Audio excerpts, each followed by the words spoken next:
Hello student, आप लोग का फिर से स्वागत है आपके अपने चैनल वाणिज्य शिक्षण में। आज मैं आप लोगों को व्यापार के सहायक एवं व्यापार का महत्व के बारे में बताऊंगी। शुरू करने से पहले हमेशा की तरह यही कहना चाहूँगी, जो वीडियो को नए देख रहे हैं वह वीडियो को लाइक और चैनल को सब्सक्राइब करना ना भूलें, ताकि वाणिज्य से संबंधित जानकारियाँ आप लोगों तक कंटिन्यू पहुँचती रहे। तो चलिए आइए शुरू करते हैं। व्यापार व्यापार का अर्थ तो आप जानते ही हैं। लाभ प्राप्ति हेतु किसी वस्तु या सेवाओं का सेवाओं का क्रेता एवं विक्रेता के मध्य आदान प्रदान क्या कहलाता है? आपका व्यापार कहलाता है।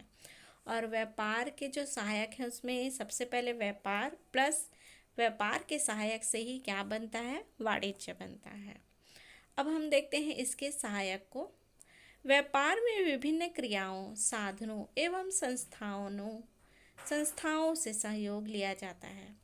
वर्तमान व्यापार की प्रकृति को देखते हुए विभिन्न तकनीकों का सहारा लेना आवश्यक हो गया है।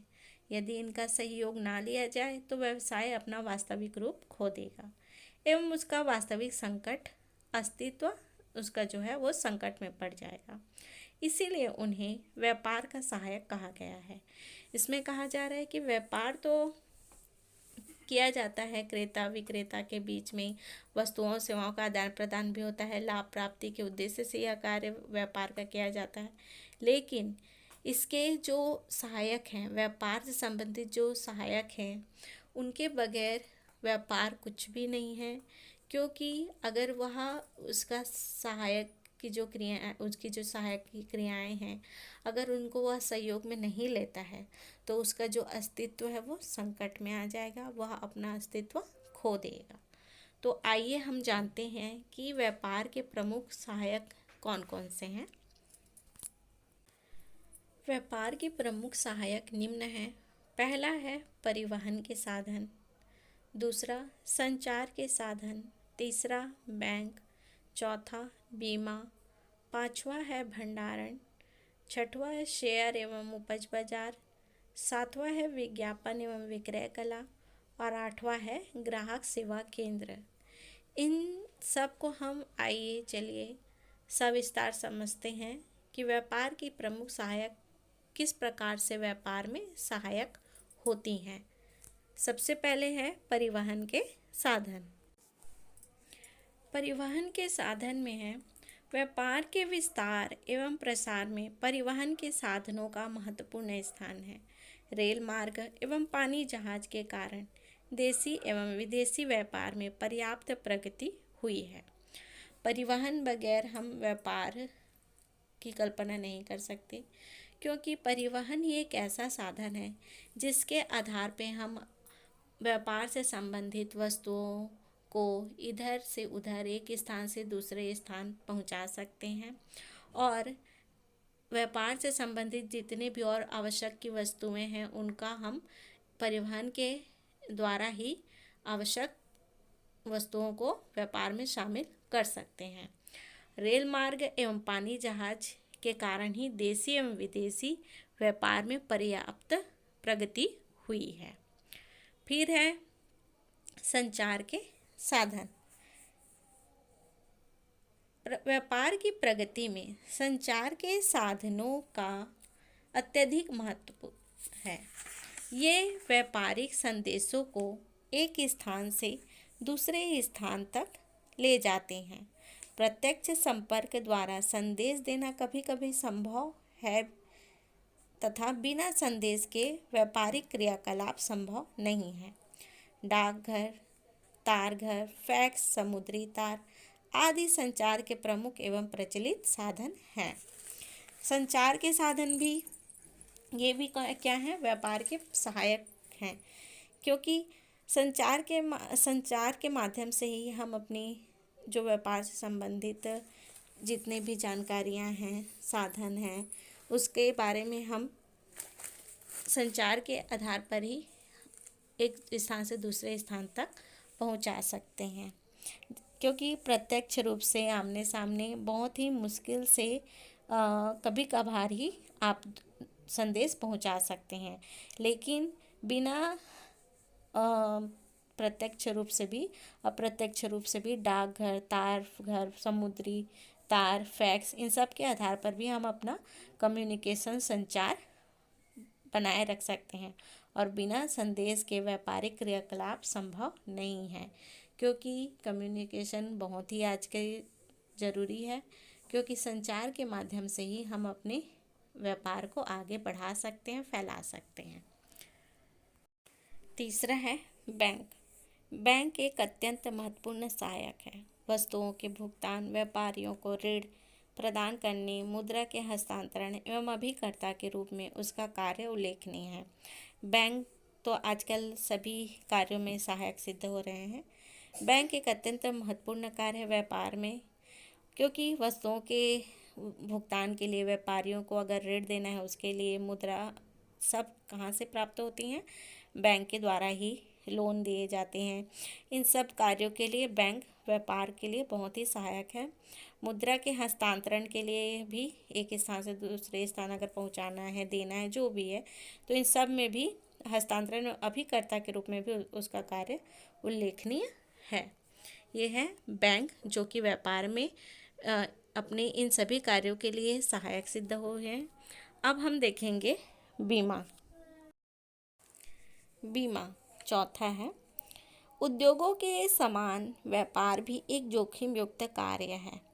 अग्नि एवं समुद्री तूफान आदि से क्षति होने की सदैव संभावना होती है। अतः इनके तथा इस प्रकार के अन्य जोखिमों से सुरक्षा प्रदान करने का कार्य बीमा द्वारा किया जाता है। बीमा के कारण व्यापार में वृद्धि हुई है। इसमें कहा जा रहा है कि उद्योग में जिस प्रकार से जोखिमों का सामना करना पड़ता है, वैसे ही व्यापार में भी जोखिमों का सामना करना पड़ता है। उद्योग के समान ही व्यापार में भी जोखिम युक्त कार्य है। अग्नि से या फिर समुद्री तूफान से आदि से यदि अगर व्यापार में क्षति होती है या फिर वस्तुओं को किसी प्रकार से क्षति पहुंचती है, तो बीमा होने के कारण उस नुकसान का, उस क्षति का जो वह भरपाई हो जाता है, उसकी जो हानि पहुंचती है, उसका जो भी नुकसान हुआ रहता है, उसकी राशि उन्हें मिल जाती है, जिससे कि व्यापार में सहायक हुआ प्राप्त होता है।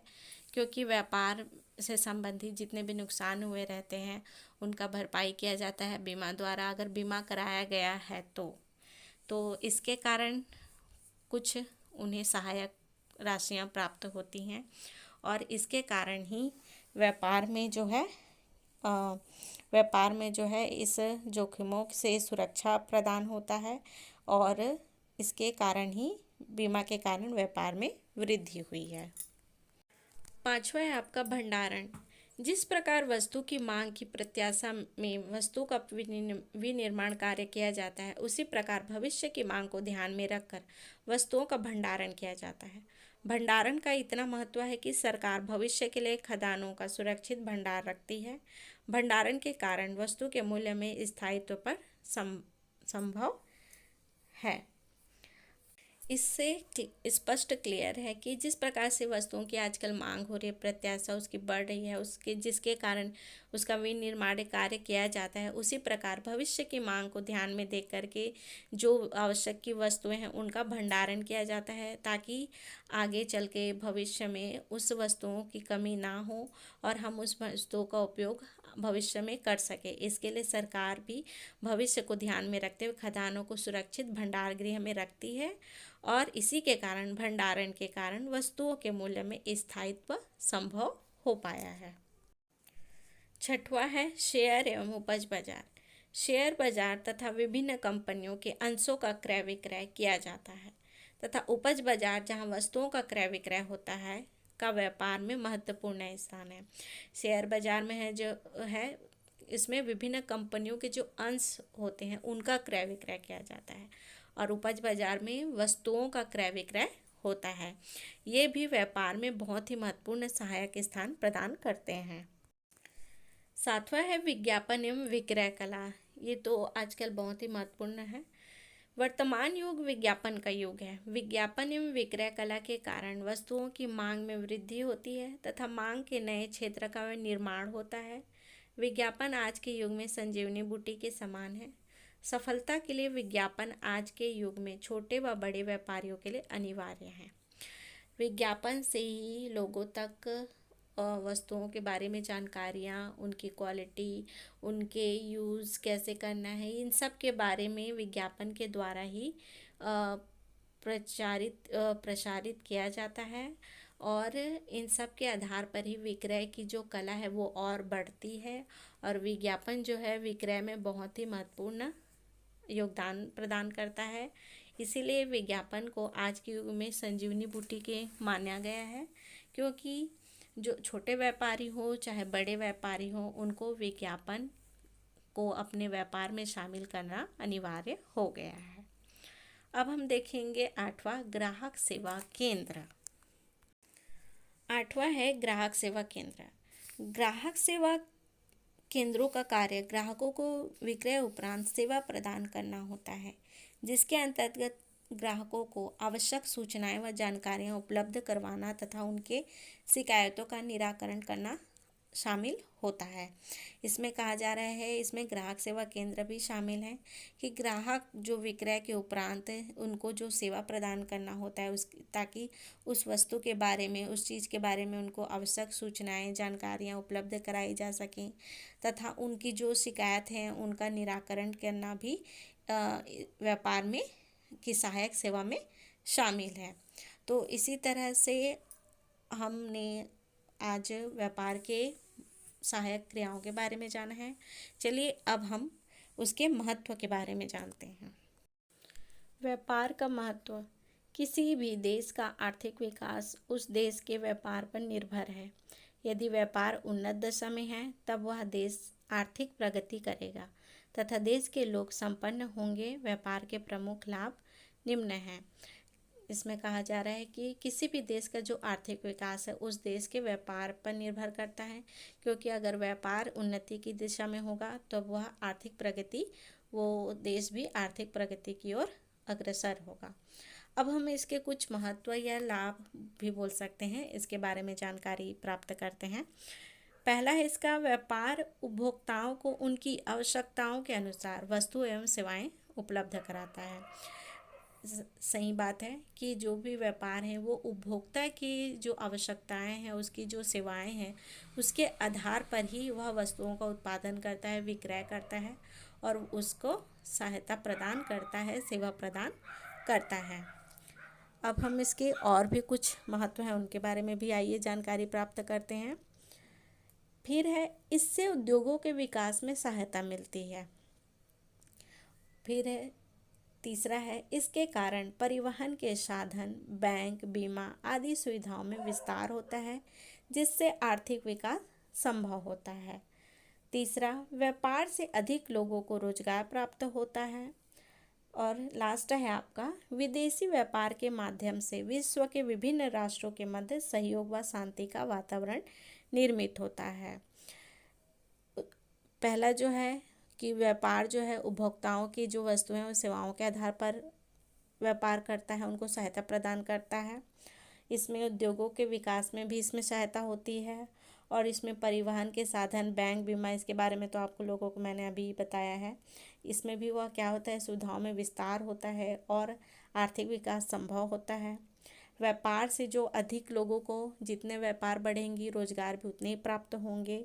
और इसमें विदेशी व्यापार के माध्यम से विश्व में के विभिन्न राष्ट्रों में के मध्य सहयोग व शांति का वातावरण निर्मित होता है।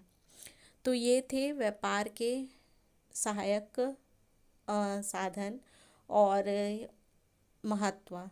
तो आज हम लोगों ने व्यापार के सहायक चीज़ों के बारे में जानकारी प्राप्त की, महत्व के बारे में जानकारी प्राप्त की।